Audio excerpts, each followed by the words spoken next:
Okay, here it is Lakshmi sir study tricks my YouTube channel है। आज हम standard 11th का अकाउंटेंसी के अंदर lesson number 2 accounting and it's business transactions के बारे में हम लोग आज बात कर रहे हैं।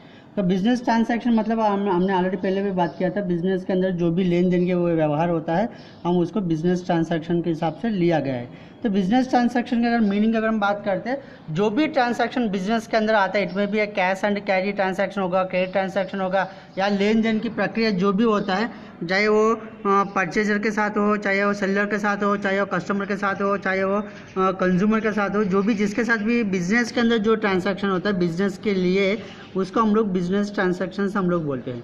तो बिजनेस ट्रांसैक्शन की हम बात करते हैं, ये बिजनेस ट्रांसैक्शन जो है कई तरह का बिजनेस ट्रांसैक्शन है अपने अंदर।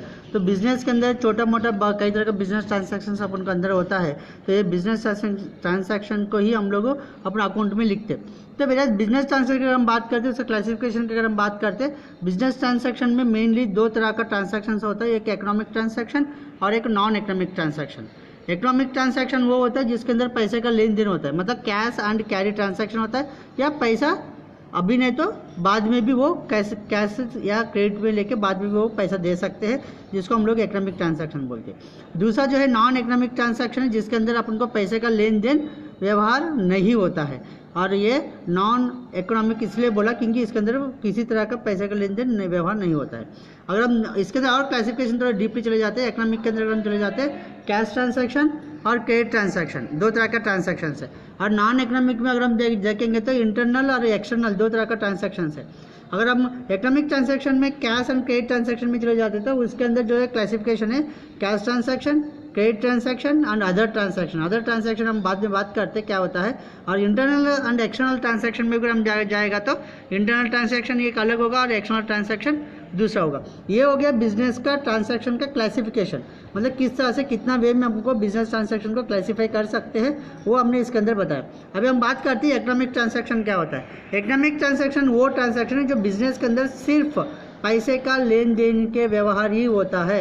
इट में भी पैसा आपको ये भी हो सकता है कि व्हेन बिजनेस ट्रांसैक्शन होता है तुरंत कैश दे सकते हैं, मतलब कैश एंड कैरी ट्रांसैक्शन हम इसको बोल सकते हैं। और दूसरा ये भी हो सकता है इकोनॉमिक ट्रांसैक्शन के अंदर हमने सामान ले लिया, लेकिन कैश जो है आफ्टर सम डेज या आफ्टर सम टाइम या आफ्टर फ्यू डेज या आफ्टर 1 मंथ हम लोग को उसको पैसा देते हैं दुकान वाले को, उसको भी हम लोग को कैश ट्रांसैक्शन के अंदर ही लेते हैं। लेकिन ये कैश ट्रांसैक्शन के अंदर का क्रेडिट ट्रांसैक्शन हम इसको बोलते हैं, मतलब इकोनॉमिक ट्रांसैक्शन में इसको हम लोग क्रेडिट ट्रांसैक्शन बोलते हैं। और तीसरी तरह का जो ट्रांसैक्शन हमने बात किया था अदर ट्रांसैक्शन। अदर ट्रांसैक्शन वो होता है जहाँ पे अपन को कैश भी नहीं होता है और क्रेडिट भी नहीं होता, लेकिन ट्रांसैक्शन जब होता है तब हम कुछ ना कुछ एक्सचेंज करते हैं। इट में भी goods will be exchange to in place of goods, और goods will be exchange in place of services, या services will be exchange in place of goods.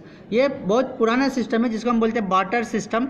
ये सिस्टम के द्वारा हम लोग को क्या करते थे, goods and services will be exchange for goods and services हम लोग बात करते हैं। ये उस जमाना के जहाँ पे पैसे का लेन देन की या पैसे का बात नहीं होता था, या पैसे का प्रिंटिंग नहीं होता था, या पैसा नहीं होता था हमारे पास।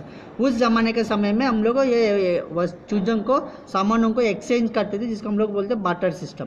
तो इस तरह का ट्रांसैक्शन अपन को देखने के बाद हम देख सकते हैं कि प्रेजेंट कीपिंग, मतलब जो ट्रांसैक्शन जो भी हमको प्रेजेंट होता है हम उसको अगर मेंटेन करते हैं तो ज़्यादातर अपन को जो है कुछ ऐसा ट्रांसैक्शन जो तुरंत कैश होता है, और कुछ ऐसा ट्रांसैक्शन है अपन को कैश इन फ्यूचर में दिया जाता है, और कुछ ऐसा ट्रांसैक्शन है जहाँ पे अपन को डेबिट क्रेडिट क्रिएट होता है बिकॉज ऑफ क्रेडिट ट्रांसैक्शन की वजह से। तो कुछ एग्जाम्पल भी नीचे बताया।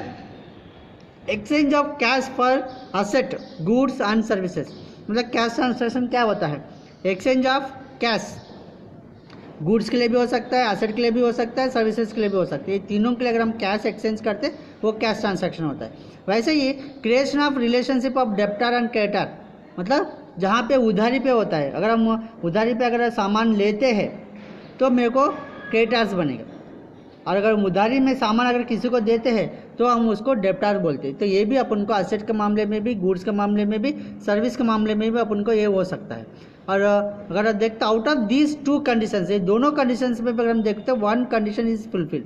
बिजनेस ट्रांसैक्शन में कंपलसरी एक तो फुलफिल करेगा ही, चाहे वो कैश ट्रांसैक्शन हो सकता है या चाहे क्रेडिट ट्रांसैक्शन होता है। मतलब दोनों को दोनों कंपलसरी बिजनेस में या कैश नहीं तो या क्रेडिट ट्रांसैक्शन, कोई एक ट्रांसैक्शन ही अपन को होगा जिसको हम बोलते हैं इकोनॉमिक ट्रांसैक्शन, और इकोनॉमिक ट्रांसैक्शंस को ही हम लोग बुक ऑफ अकाउंट्स में लिखते हैं।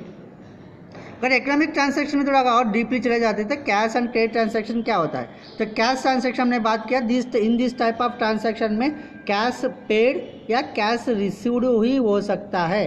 कैश ट्रांसैक्शन ऑफ असेट्स, मतलब असेट्स के लिए अगर कैश ट्रांसैक्शन होगा तो कैसा होगा, मतलब यहाँ पे क्या होता है, कोई भी एक एसेट हम लोग परचेज करते हैं, सपोज लैंड परचेज किया, मशीनरी परचेज किया या फर्नीचर परचेज किया, जो भी हम लोग खरीदते हैं उसकी जगह पर हम लोग क्या देते हैं, कैश देते हैं। अगर हम बेचते हैं तो असेट अगर हम बेचते हैं तो असेट हमारे पास से चले जाएगा और कैश हमारे पास आएगा। मतलब कैश जो है असेट के लिए अगर हम लोग लेन देन के व्यवहार करते हैं उसको कैश ट्रांसैक्शन फॉर असेट बोलते हैं। वैसे cash transaction for goods, goods मतलब क्या होता है, सामान खरीदेंगे या सामान बेचेंगे, कोई एक दोनों में कोई एक ही काम करते हैं। मतलब परचेज करेंगे तो कैश जाएगा, अगर सेल करेंगे तो कैश आएगा, तो इसको हम लोग बोलते हैं कैश ट्रांसैक्शन ऑफ गुड्स। मतलब एक्सचेंज ऑफ गुड्स के द्वारा जो कैश मेरे को मिलता है उसको हम लोग बोलते हैं। कुछ एग्जाम्पल भी इसके अंदर बताया है, आप लोग देख सकते हैं। Cash transaction for services, services मतलब क्या होता है, टीचर सर्विसेज हो गया, डॉक्टर्स हो गया, लॉयर्स हो गया, इसे जो भी सर्विसेज करते हैं, जो भी सर्विसेज प्रोवाइड करते हैं, वो सर्विसेज के लिए अगर हम लोग पैसा कलेक्ट करते हैं या पैसा देते हैं उसको हम लोग बोलते हैं कैश ट्रांसैक्शन फॉर सर्विसेज। तो अब इसके बाद हम बात करते हैं क्रेडिट ट्रांसैक्शन। क्रेडिट ट्रांसैक्शन हमने बात किया जहाँ पे कैश इमीडिएटली पेमेंट नहीं होता है, वो उस तरह का ट्रांसैक्शन है जहाँ पे हम कैश इन फ्यूचर में देते हैं।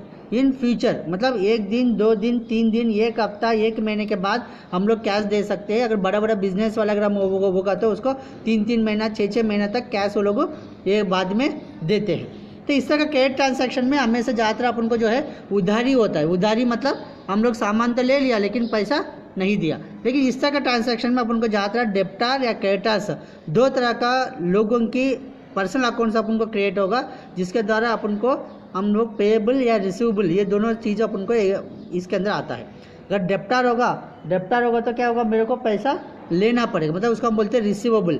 अगर क्रेडिटर्स क्रिएट होता है तो उधर मुझे पैसा देना पड़ेगा तो उसको हम बोलते हैं पेएबल। मतलब ये दो तरह का अकाउंट्स अपन को इसके अंदर बिजनेस ट्रांसैक्शन में अपन को देखने के लिए मिलेगा जिसको हम लोग बोलते हैं क्रेडिट ट्रांसैक्शंस।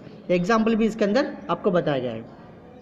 दूसरे अगर हम बात करते हैं, अभी तो हमने इकोनॉमिक ट्रांसैक्शन के बारे में हमने बात किया, अभी नॉन इकोनॉमिक अगर हम बात करते हैं, नॉन इकोनॉमिक जो है वो बिजनेस ट्रांसैक्शन होने के बावजूद भी हम बिजनेस में ये इसको अकाउंट्स के अंदर नहीं लिखते क्योंकि ये पैसे का लेन देन व्यवहार नहीं है। पैसे का जो भी लेन देन व्यवहार नहीं होता है उसको हम नॉन इकोनॉमिक ट्रांसैक्शन ही बोलते हैं, जिसके अंदर अपन को हम value can not be measured in terms of money. Non economic transaction के अंदर हम उसका कीमत या उसका वैल्यू जो है मनी में मेजरमेंट नहीं कर सकते हैं, इसलिए हम उसको नॉन इकोनॉमिक ट्रांसैक्शन बोला। ठीक है, तो non economic, so familiar with economic transaction, non economic transaction. अभी हमने बात की इकोनॉमिक ट्रांसैक्शन क्या होता है, नॉन इकोनॉमिक ट्रांसैक्शन क्या होता है। तो आपका इलस्ट्रेशन 1 है, इलस्ट्रेशन 1 का कुछ सम में इधर आपको एक 4 पॉइंट इधर आया है, लेकिन बाकी जो है हम डायरेक्ट आंसर्स के बारे में इधर अंदर बात करते हैं। Economic transaction, non economic transaction अगर हम बात करते हैं, इकोनॉमिक ट्रांसैक्शन में अगर हम देखते हैं जैसे दे आर ट्रांसैक्शन है असेट्स परचेज फॉर 10,000, तो इसमें कुछ भी वर्ड नहीं दिया तो it is treated as a cash transaction. अगर क्रेडिट होता तो नेम ऑफ द पार्टी आता, क्रेडिट नहीं है इसलिए नेम ऑफ द पार्टी भी इधर अपन को नहीं आया, तो इसको हम बोला economic transaction. Assets purchase from Radha for 12,000 on credit, ये भी इकोनॉमिक ट्रांसैक्शन, लेकिन इकोनॉमिक ट्रांसैक्शन में क्या है, ये क्रेडिट ट्रांसैक्शन होता है क्योंकि इधर अपन को कैश नहीं मिल रही है। अगर हम दूसरा अगर हम बात करते हैं assets sold for 20,000, asset sold मतलब असेट मैंने बेचा, तो इकोनॉमिक ट्रांसैक्शन। इकोनॉमिक ट्रांसैक्शन क्यों बोल रहा है, क्योंकि इसके अंदर जो है कैश हमको रिसीव हो रही है। और दूसरे अगर हम बात करते हैं asset sold to Meera for 20,000 on credit, अगर इसकी हम बात करते हैं तो ये भी अपन का इकोनॉमिक ट्रांसैक्शन है क्योंकि इसके अंदर जो है relation of debit and credit relation अपन को इसके अंदर आ रही है। और दूसरे अगर हम बात करते हैं 8,000 paid for wages, paid for wages, paid क्या होता है, पास्ट टेंस होता है, मतलब ऑलरेडी हमने दे चुके हैं, कैश दे चुके हैं, तो इसलिए वो भी इकोनॉमिक ट्रांसैक्शन है। और इसके अंदर हम देखेंगे तो कैश पेड अगेंस्ट सर्विसेज हमने बोला। और दूसरे अगर हम बात करते हैं 9,000 received for rent, received word use किया, रिसीव्ड मतलब पास्ट टेंस होता है, मतलब पैसा मेरे को आ चुका है, तो इसलिए ये भी कैश रिसीव्ड का वर्ड के हिसाब से हमने इसको इकोनॉमिक ट्रांसैक्शन बोला। Liability 15,000 is settled. सेटिल्ड मतलब क्या, पूरा जो भी उसका बाकी था वो हमने पे कर दिया, तो वो भी अपन को इकोनॉमिक ट्रांजैक्शन के अंदर आता है। Availability of receivable of 18,000 is received. Received बोला मतलब आ गया है, आ गया इसलिए इकोनॉमिक ट्रांजैक्शन है, कैश रिसीव्ड इसके अंदर आएगा। And order is received to supply of goods on order. Order मतलब क्या होता है, हमने काली कंपनी में जाके भाई मेरे को इतना सामान चाहिए ऐसा बोला, ना ही वो सामान दिया ना ही हमने उसको कुछ पैसा दिया, तो जब सामान भी नहीं आया और पैसा भी नहीं गया तो नॉन इकोनॉमिक ट्रांजैक्शन हम इसको बोलते हैं। तो नॉन इकोनॉमिक ट्रांजैक्शन क्यों हो रहा है, क्योंकि इसके अंदर जो है ना इधर कैश ट्रांजैक्शन हो रहा है ना ही कैश गुड्स का कुछ भी ट्रांजैक्शन हो रही है। मतलब इसके अंदर जो है डेबिटर क्रेडिटर भी अपन को क्रिएट नहीं हो रही है। अगर कम से कम डेबिटर क्रेडिटर भी अगर क्रिएट होता तो हम लोग उसको क्या बोलते हैं, इकोनॉमिक ट्रांजैक्शन बोलते हैं। Planning is made by one asset. क्या बोल रहे हैं हम लोग, इधर प्लानिंग कर रहे हैं, क्या कर रहे हैं, सिर्फ प्लानिंग कर रहे हैं। प्लानिंग कर रहा है मतलब लिया कुछ नहीं है और ना ही कैश गया मेरा, इसलिए वो नॉन इकोनॉमिक ट्रांजैक्शन है। टू एनहांस सेल्स पर discussion of meeting is arranged. क्या बोलते हैं, डिस्कशन ऑफ मीटिंग मतलब एक मीटिंग हमने अरेंज किया, वो मीटिंग के तहत हम लोग इसका डिस्कस कर रहा है, इसलिए इसमें भी मेरे को कुछ भी कैश या कुछ भी नहीं जाएगा, इसलिए ये भी मेरे को क्या होता है, नॉन इकोनॉमिक ट्रांजैक्शन ही होता है। It is neither cash transaction nor establish relation of debtor and creditor. तो इसको हम लोग को क्या बोला, इकोनॉमिक और नॉन इकोनॉमिक में इसको हम लोग को डिस्ट्रीब्यूट कर दिया। तो ये कुछ ऐसे ट्रांजैक्शन है जो अपन को थोड़ा बहुत समझ में आएगा किसको हम लोग इकोनॉमिक ट्रांजैक्शन बोलते हैं और किसको हम लोग नॉन इकोनॉमिक ट्रांजैक्शन बोलते हैं। ओके।